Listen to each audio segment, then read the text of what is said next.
Get your vaccine. It's episode 14. There I go, making it political. Shouldn't be political, right? That shouldn't be a Anyways, hello.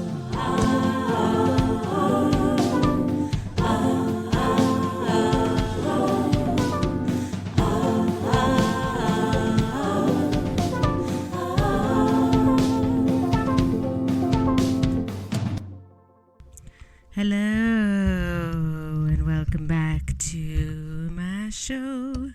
Today we're going to talk about friendships. I'm kind of doing a 3-part series. Last time we did Dating is Hard. This time we're doing friends. And apparently I'm still singing my words. And next week we're going to do a family. Can of worms. But we're not there yet. So let's talk about friendship. Why do I talk like, let's talk about friendship? Like, who am I? Am I like a DJ in the 90s on a radio station? So, as you can tell by my gleaming personality, it hasn't been the easiest, or when I was younger, to make friends, I think. Maybe it was easy. I don't know. I feel like our memories of the past are always like glossed over by whatever parts of whatever like conclusions we came to about our own identities based on like distorted perceptions of the way things went down. But here's my distorted perception of the way things went down. I think I had a bit of trouble at a certain point connecting to kids the same way I saw them connecting to each other. But I think the reason for this is because when I was really, really young, I went to daycare and made a lot of friends, I think, and also had like a best friend there and was comfortable there. And then my family moved to the Middle East for a year, or about a year, at least a school year. And so I was kind of ripped away from the environment that I was comfortable with. I don't think this was a bad thing, by the way. I just think it was kind of unique. And put in like a brand new country with a new language. And luckily I was 4 years old, so I learned the language really quick and I made new friends. And then I was ripped back into my hometown. And then when I went back to visit the daycare, most of the kids didn't remember who I was, even though I had been thinking about them while I was away. And that was very alienating. And I didn't go back to daycare after that. I went to kindergarten, whole new school again. And most of these kids hadn't, left the country, not to mention like lived in another language, in another continent. So I think that started me off kind of in an interesting way in terms of making friendships, because I had gained this whole new perspective. I mean, I remember that I just, leaving the continent kind of breaks your brain in a way and makes you realize, wow, the world isn't all the same. Like, not everybody lives the way I do. Like there's all these countries that live in radically different ways, and the whole vibe is different, and the food is different, and the language is different, and the culture is different. Everything is different. Even though it's still human beings, but their needs are being met through such different means. The whole shape of it is completely different. And so I remember looking around at the other kids. This is where my snobbery, I was destined to kind of be a snob, having academic parents, but this is where the snobbery really took it up a notch, because I remember looking around the kids in my kindergarten class and I remember them like giggling on a slide. And I remember walking pensively. I'm like 5 years old at this point, thinking, they'll never understand. The joy of youth has been removed from me. They're so immature. Because they didn't understand. There was nobody that could really relate to what I had been through. And that just kind of forever put up a barrier, I think, between me and other people. Not necessarily in a negative way, just where I kind of expect people to not really understand where I'm coming from. And I've kind of made my peace with that. But it's definitely made me be like, I don't know if trying to make friends with these people is even going to be worth it, because I'm going to have to get them to jump over this hurdle of like trying to understand me and me trying to understand them. And maybe it's not even worth it. I also don't trust people right away. I like to know them for a long time. I make a lot of snap judgments about people. It's really weird. It's like either I make a snap judgment, it takes me a long time to trust someone, or once in a blue moon, there's people that I just trust right away. And that probably isn't great either. I guess I kind of bounce around between extremes in that way. But when I get a good feeling about someone, I just trust them right away. I don't know. So that's weird. But let's see, what else do I have in my notes? What is the difference between the people that I trust right away and the ones that I don't? Honestly, I don't know. It's like completely intuitive. I feel like I can see some things on people's faces. Like sometimes people's trauma shows on their faces. And I feel like sometimes I can identify like, oh, that's an unhealed wound to the point where if I get close to that person, their wound is going to hurt me. So I need to stay away. And it's usually in the eyes.